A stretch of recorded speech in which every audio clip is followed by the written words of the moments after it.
Clutching the brief in my hand, I was unsure, scared at the prospect of facing the judges, my peers, with no more than a feeling.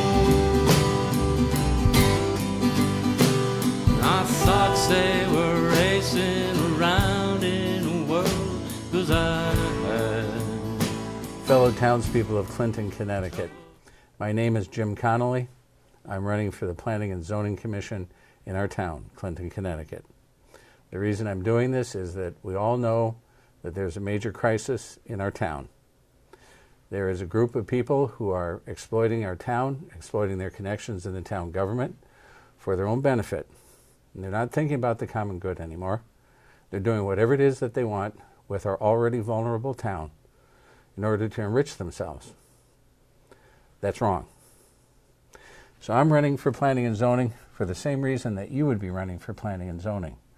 That you know that there's something wrong with the way that decisions are being made in this town, and you want to do something about it. Now I'm running on the Green Party in particular, and I'll explain why I'm running on the Green Party. I want to say up front that if you think that it's a good idea for hand-picked candidates of the Democratic Party or the Republican Party to run the planning and zoning process in our town of Clinton, Connecticut, then I think you should vote for the Democratic Party or for the Republican Party. But if you think that there should be an independent voice, independent eyes and ears in the planning process, then you should consider sweeping things clean, consider voting for me, not a Democrat. I'm not a Republican. I chose the Green Party because it is a party. I believe in some things that the Greens stand for. But the principal reason that I'm running for the Green Party, running on the Green Party, rather than the Democratic and Republican Party, is that it's not the Democratic Party with all of its corruption, and it's not the Republican Party with all of its corruption. So I hope this is clear. I'm running as an outsider. Now, what do I have to offer? Well, I am an attorney. I went to University of Connecticut Law School years ago. Have not been an actively practicing attorney because I'm a forensic psychologist. So I use most of what it is that I know about the law in terms of my practice of examining people for the courts. I do know about what's right and what's wrong. I do know about how to look into people's minds and hearts and see what's really going on with them. And I know that you can plan things in a proper way and you can plan things in an improper way. And given the fact that I do have legal training, I can tell you one thing for sure. If people had suggested, hey, let's go and have a secret meeting so that our town will have to concede to the CVS Corporation, okay, concede to them basically with their guns to the head, okay. If somebody had said, hey, let's have a secret meeting so that basically the whole choice about when and where CVS gets to move in our town is taken away from us because we will have engaged in a procedural enormity. Well, as a trained attorney, I think I would have had enough presence of mind and enough technical understanding to say, well, that sounds like a really bad idea. Now, my problem with that is, how have we come to a point in our town of Clinton, Connecticut, where an important part of the governmental structure, the Planning and Zoning Commission, will actually engage in such an obviously procedurally stupid move as having secret meetings about a very important public issue? Where was the town attorney in that? Where were the members of the Planning and Zoning Committee? Now my opponents, the Democrats and Republicans, they're, you could say as a Green I should be in favor of recycling. I am in favor of recycling, but I'm not in favor of recycling delegitimized political candidates who have already failed in their current positions. So the Democrats are recycling their candidates for planning and zoning. And the Republicans are recycling their candidates for planning and zoning. These are people who went along with having that secret meeting. These are the people who, how shall I put it? Some bad words come to my mind. I'll use a good word. Totally screwed up the whole process there with the CVS decision, okay? These are the people that the Democrats and the Republicans are asking you to endorse again and to vote for again.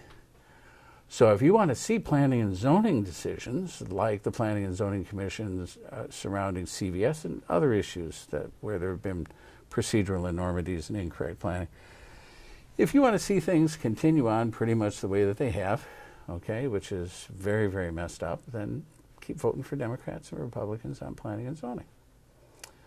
But if you'd like to see if maybe a different set of hands, a different set of eyes, a different set of ears wouldn't be a good thing to put into the planning and zoning process, then please seriously consider voting for me. I can assure you that I'm not beholden to anyone, okay? I'm not a Democrat, I'm not a Republican, but I can very easily work with Democrats and Republicans because to me, people are just people, and issues are just issues. And our town of Clinton could be such a beautiful town. It already is a beautiful town, but the process of decay has begun. I hope people are aware of the fact that our town of Clinton, Connecticut is the only town on the shoreline, the only town between East Haven and New London in Connecticut, the only town on our beautiful Long Island shoreline that is losing population, and we're losing population rapidly. Between the year 2000 and the year 2010, census figures demonstrate that Connecticut lost about 6% of its population. Only other town on the shoreline that lost any people at all was Old Saybrook, and it lost about 0.5%. What is going on? What's going on in our town? What's going on in our town is the fact that nothing really new and important is being done, and the things that we were doing are going out, okay? Look around. Look at the deteriorating physical landscape of our city. We have an aging, dilapidated school building, okay, that we are told is going to be magically resurrected. Doesn't seem like that's going to happen. We have a gigantic white elephant in the old Cheeseboro Pounds factory, okay? And although we've been told time and again that somebody might be interested in it, nothing is happening. Unless we can begin to find ways to creatively use these spaces, let me tell you what you already know. These are old buildings. They're in the process of deteriorating due to weather, time, and all sorts of other things. I'll be honest with you. Go and take a look at them. They look like hell right now, okay?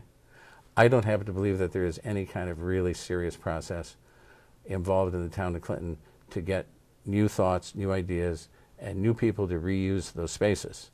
And the planning and zoning decisions that are being made in a way that, frankly, is scary. So I'm not in any kind of really different situation than you are as a regular townsperson in Clinton, Connecticut. I decided to run because I couldn't stand to see things continue on the way that they are continuing on. I can't imagine that having some new people involved couldn't help. So I'd like to be one of those new people who could engage in a process. I can assure you I'll reach across the table to Democrats, Republicans, anyone.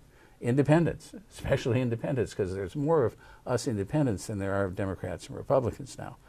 I will reach across the aisle. I will do my best to learn what it is that I need to do to be a responsible member of planning and zoning. Most importantly, I won't be beholden to anyone, okay, except to you, the people who are going to vote for me. Thank you very much.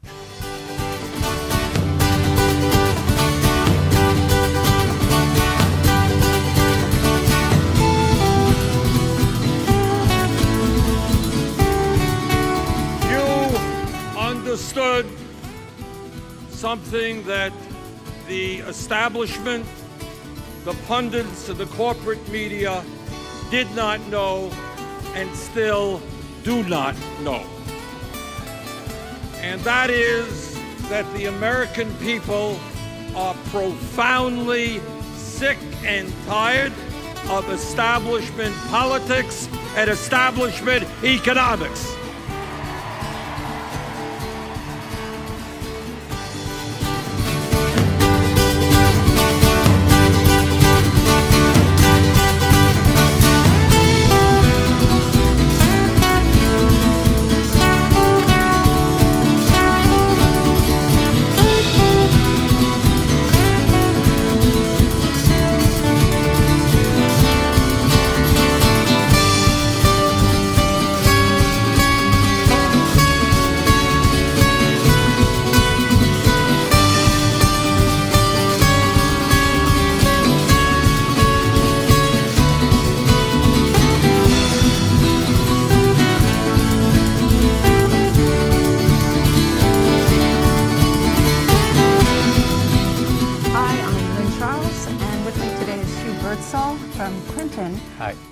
we're here for another episode of Work in Progress.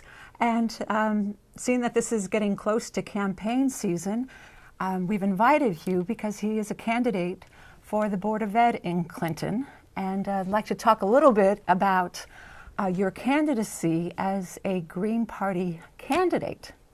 From what I understand, this is the first time the Shoreline Green Party will be running any candidates.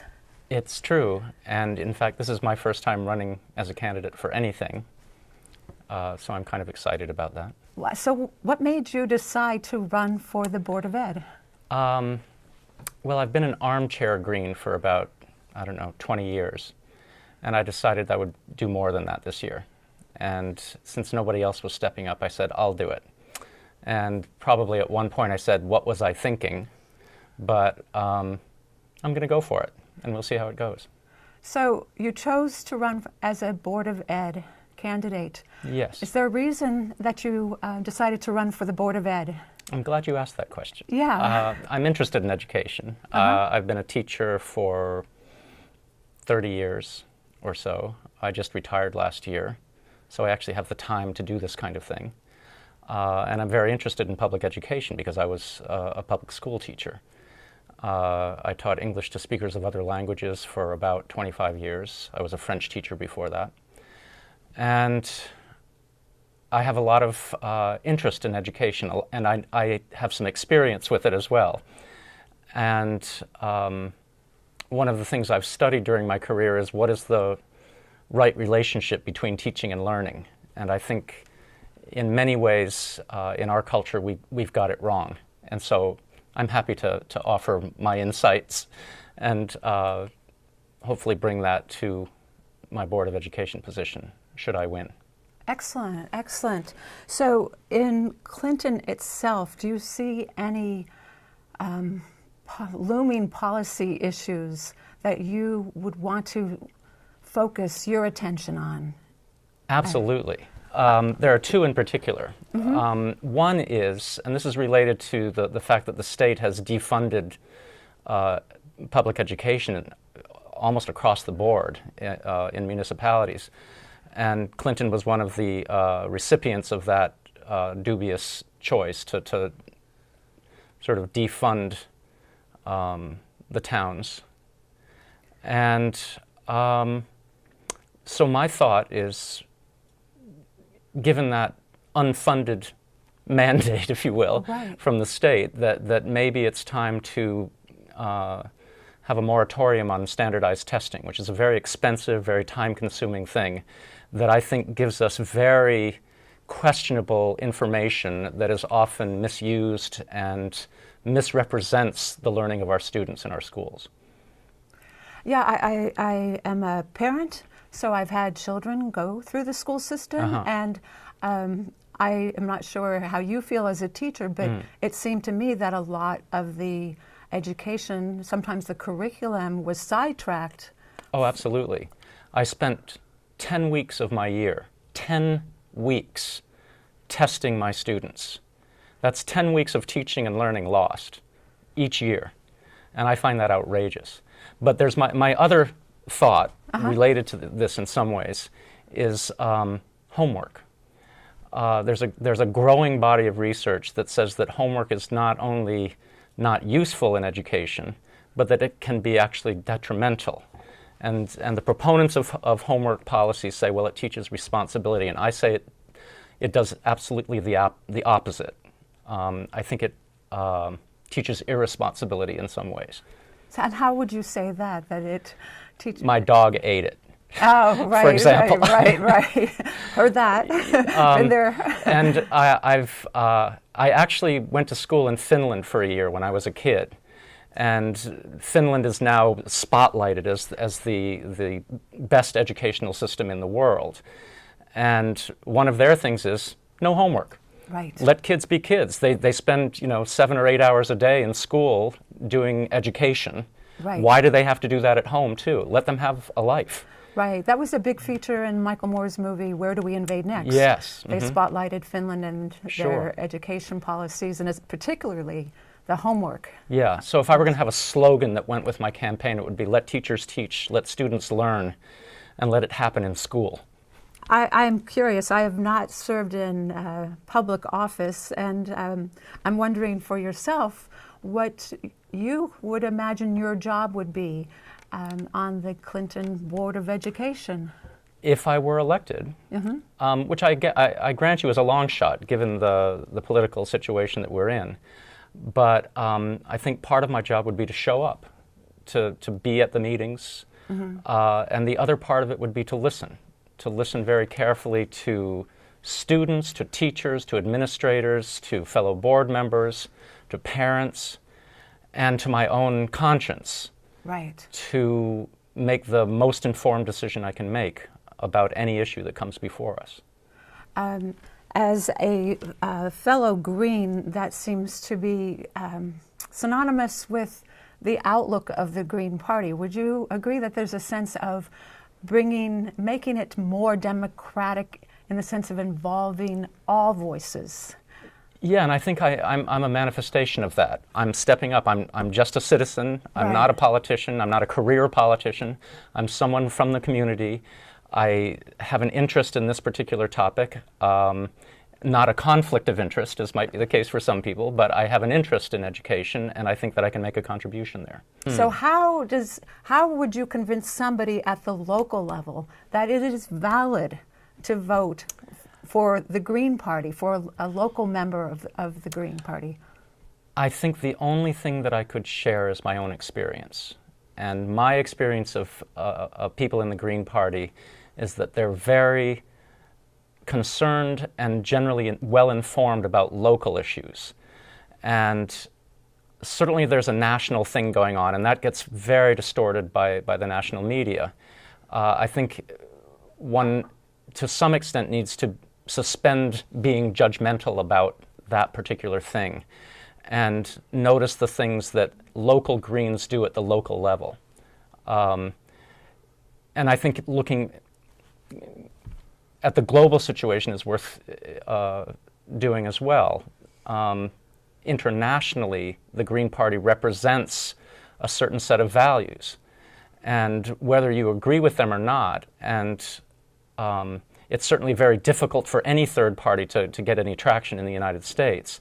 But if you look at the track record of Greens around the world and locally, there are always those four things that they're about. They're about grassroots democracy, they're about nonviolence, they're about respecting diversity, and they're about sustainable economics and social justice. So those are the things that I find useful and valuable. And why wouldn't I? They're sort of common sense values. They're not some abstract thing. They're something that we can live. Right. And they're not just slogans either. They're things that people in the Green Party actually work on in their daily lives. I'm curious that, running as a Green, how that's impacted your campaign and your strategy running as a Green. Yes, I've been asking myself that same question. And it's very tempting to try to engage in the sort of standard kinds of strategies. You spend thousands of dollars on yard signs and mailings and TV ads. I'm hoping that I don't have to fall into that particular mode of campaigning. What I'd like to do, and it may or may not work, is to work on a very low budget. And I might make some little cards that have my name and my intent on them. And I might ride my bicycle around all the neighborhoods in Clinton, and if I meet people, I might tell them about my candidacy. And I might go stand in a public place in Clinton with a little sign that says Hugh Birdsall, so that they can recognize my name. And I'll play my guitar, and so I'll be biking and busking for Board of Education here in Clinton. That's my plan. I really enjoy that, biking and busking for education. Yes, that's my slogan. Right. People powered with the Green Party. Yes, indeed. And so I really like this strategy, grassroots, down to earth. Thank you. And if you do happen to see one of my lawn signs, it's because I caved. Okay, so thanks again, Hugh, for being on Work in Progress, and good luck with Thank your you very campaign. much. Okay.